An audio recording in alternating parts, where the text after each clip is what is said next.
Recently सऊदीया के ambassador जो कि इंडिया के लिए अपॉइंट हैं, उन्होंने बड़ी स्टेटमेंट दी है जिसमें उन्होंने ये बोला है कि इंडिया इज़ आवर फ्रेंड और हम चाहते हैं कि इन फ्यूचर इंडिया के साथ हाई लेवल रिलेशन बिल्ड किए जाएं। वक्त था कि सऊदी प्रिंस जो है वो यहाँ पे आके कहता था कि मिस्टर प्रेसिडेंट मैं पाकिस्तानी सफ़ीर हूँ आपका सऊदी अरब में, ठीक है ना। और आज वो आपसे मिलने का रवादार नहीं। मतलब अच्छे मुसलमान होने की क्या कैटेगरीज हैं? अच्छे मुसलमान जो सऊदी अरब में अब जो नया लॉ सेट हुआ है वहाँ सलमान खान बन गया है।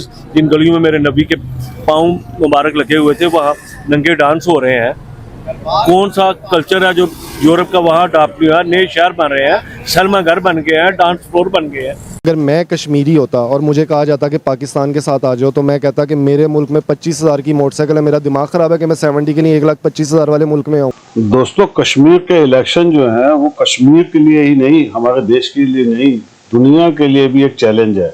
आप सोचिए, जितनी शांति से कश्मीर के अंदर इलेक्शन हो रहे हैं, किसी ने सोचा ही नहीं था कि ऐसे भी इलेक्शन भारत करवा सकता है। ये वाकई मोदी जी का चमत्कार है, ये मोदी जी का कमाल है जिन्होंने इतनी शांति से वहाँ पे इलेक्शन करवा दिया और वहाँ पे माहौल सब ठंडा कर दिया। दोस्तों, मैं आपको एक बात बताऊं, आज से 10 साल 12 साल पहले अगर किसी ने कश्मीर नहीं देखा था ना तो वो विश्वास नहीं कर सकता जो कश्मीर के अंदर हालात थे। बहुत बुरे हालात थे, वहाँ इंसान का जीना ही मुश्किल था। आज देख लो, वहाँ पे लोगों को पता ही नहीं लगता कि कभी यहाँ पे ये हुआ होगा और ये कितने साल तक चला था। तो यही देख देख के ना अब जितने भी गल्फ कंट्रीज हैं वो कश्मीर में इन्वेस्ट कर रहे हैं। उनको मालूम है कश्मीर एक बहुत बड़ा टूरिंग स्पॉट है, टूरिस्ट का जितने भी हैं वो वहाँ आ रहे हैं, करोड़ों टूरिस्ट आ रहे हैं और लोग उनसे अरबों डॉलर कमाएंगे। दोस्तों, यही देख देख के आपको पता है पिछले दिनों यूएई ने उसमें इन्वेस्ट करने के लिए बोला है, कर भी रहा है, सऊदी भी करने के लिए तैयार है और भी कई देश आ रहे हैं। दोस्तों, ये देख के पाकिस्तानी को तो आग लगेगी। आप भी कमेंट्स कीजिएगा दोस्तों, वीडियो को लाइक कीजिएगा, चैनल को सब्सक्राइब जरूर कर लीजिएगा। Thank you very much. आज की खबर ये है, सऊदी अरब के जो इन्वेस्टर हैं इंडिया में, उन्होंने ये बोला है इंडिया इज़ आवर फ्रेंड और हम चाहते हैं कि मजीद उनके साथ रिलेशन बेहतर करें, हाई लेवल रिलेशन। हम क्यों नहीं कर? हमारे होने तो चाहिए, हमारे और फैक्टर्स हैं, ठीक है। तो उसमें हमारा जब हम कह देते हैं कि हमारी इस्टेब्लिशमेंट की वजह से हमारे कुछ उनका भी रोज़ी रोटी लगी हुई है, ठीक है, तो होने तो चाहिए। बड़ी इकॉनमी है, बड़ी मार्केट है, उसकी वजह से हमें बड़ा एज मिलेगा, ठीक है। नंबर पे नेबर भी है। आप इसके ऊपर क्या कहना चाहेंगे कि सऊदीया इस्लामिक कंट्री है, तुर्की इस्लामिक कंट्री, और ये वो कंट्री हैं जो हमारे साथ, जिसकी हम एग्जांपल देते हैं लोगों को पूरी दुनिया में कि भाई पाकिस्तान के साथ अगर कोई कंट्री खड़ा वो तुर्की है और सऊदी है, वो जाके रिलेशन बेहतर कर रहे हैं इंडिया के साथ, हम क्यों नहीं कर रहे और वो क्यों कर रहे हैं? मतलब इसमें क्या लॉजिक है, वो क्यों कर रहे हैं? चले हमारी छोड़ दें। जो बायलैटरल रिलेशन होते हैं ना, उसमें गिव एंड टेक चलता है। सऊदीया के हमारे एक लॉन्ग स्टैंडिंग रिलेशंस हैं, ठीक है, उसमें भी उनके कुछ म्यूचुअल इंटरेस्ट हैं जो अगर हम मतलब दोनों कंट्रीज़ के म्यूचुअल इंटरेस्ट होते हैं। अगर इंटरनेशनल फोरम पे हम उनको सपोर्ट करेंगे, हमारे रिलेशंस अच्छे जा रहे हैं। फॉर एग्जांपल ईरान है, ईरान का और ईरान और सऊदीया की हम बात कर रहे हैं। अगर हम ईरान को सपोर्ट करेंगे अगेंस्ट सऊदीया तो हम तो यहाँ वहाँ पर अगर इलेक्शंस की बात करें तो जिस तरह से लोग बाहर निकल कर इलेक्शन वोटिंग कर रहे हैं, तकरीबन 60% तो आज के दिन के अंदर वोटिंग होगी। अगर फॉर एग्जांपल के वोटिंग अगर हो जाती है, 100% लोग बाहर निकल कर कश्मीरी वोट करते हैं मोदी के हक में या इंडिया के हक में, किसी भी जो वहाँ पर पार्टीज उनको सिलेक्शन कर लेते हैं, तो यूएन के अंदर तो ये बात ये तो बात प्रूफ हो जाएगी कि जो कश्मीरी है वो इंडिया के साथ रहना चाहते हैं। और हम क्या करेंगे फिर?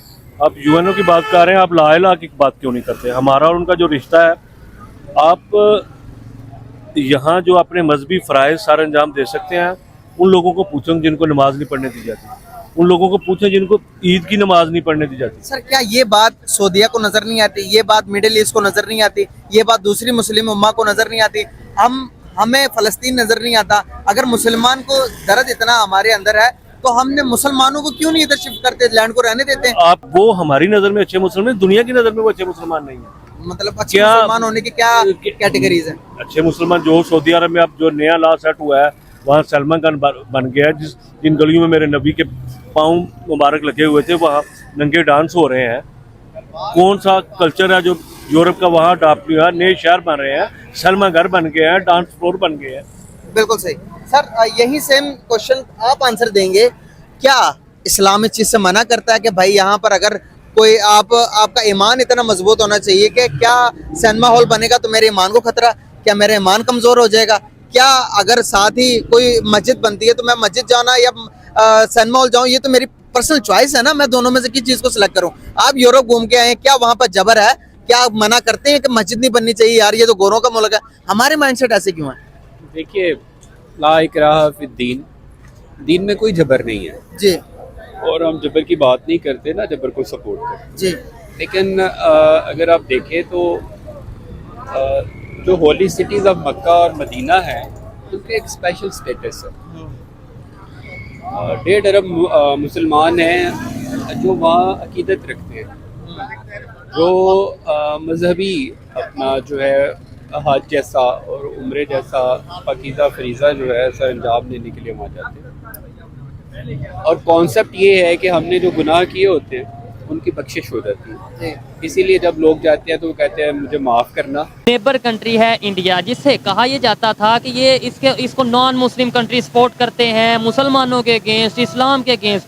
आज उसके तुर्की हो या सऊदीया हो, ईरान हो या अफगानिस्तान हो, जितने इस्लामिक कंट्री हैं ऑलमोस्ट सब के साथ रिलेशन बेहतर है। उन्होंने पॉलिसी बनाई है अपने मुल्क के मुफाद में, और हमने जो पॉलिसीज बनाई हैं वो अपने ज़ाती मुफादात के तहत बनाई है ना। उनका कैसे? फॉरेन मिनिस्टर पूरे इंटरनेशनल दुनिया में खड़े होकर कहता है कि इंडिया के मुफादात के लिए हमें किसी से पूछना नहीं पड़ेगा। वो यूक्रेन की जंग के अंदर वो न्यूट्रल रह गए, जबकि हमारी यहाँ पे एक नेशनल पॉलिसी बनी कि हम इसकी मजम्मत नहीं करेंगे, लेकिन हमारे एक साहिब हैसियत साहिब इक़्तिदार लोग थे, उन्होंने मुखालफत की, उसकी रशिया की मुखालफत की, जिसकी वजह से हम तेल से, गैस से, इन चीज़ों से महरूम रह गए। प्रॉब्लम तो ये देखें, हम किसी मुल्क के साथ, अभी हम थोड़ी देर पहले बैठे हुए आपस में यही बात कर रहे थे कि लोग जब किसी दूसरे से मिलते हैं ना तो पूछते हैं कि आप कमाते क्या हैं, यानी आप किस बिजनेस से रिलेटेड हैं, ताकि उस हिसाब से उसको इज्जत दी जाए।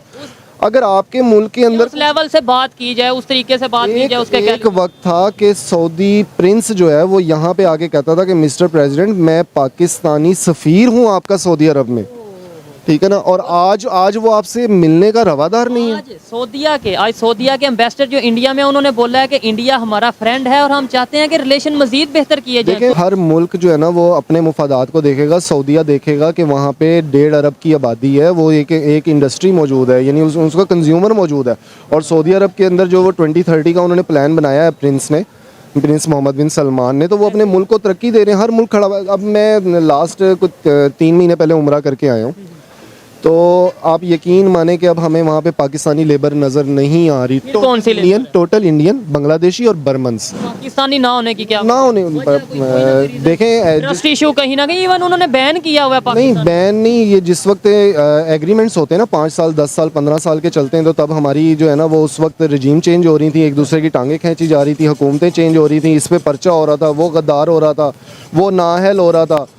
लेकिन कहीं तो किसी को तो काम करने दिया जाए। अंदर एक थोड़ी सी इशू ये नहीं है कि हमारे अंदर अवेयरनेस नहीं है, हमें 2-3 नारे बस बता दिए गए हैं, मतलब सिर्फ 2-3, कोई या तो कश्मीर का या मजहब का, ये 2-3 नारे, या फिर यहूदी हमारे खिलाफ हैं, पूरी दुनिया, हम एटॉमिक पावर है, पूरी दुनिया हमारे खिलाफ है। ये 3-4 बातें। मैं कश्मीरी, अगर मैं कश्मीरी होता और मुझे कहा जाता कि पाकिस्तान के साथ आ जाओ, तो मैं कहता कि मेरे मुल्क में 25,000 की मोटरसाइकिल है, मेरा दिमाग ख़राब है कि मैं 70 के लिए 1,25,000 वाले मुल्क में आऊँ।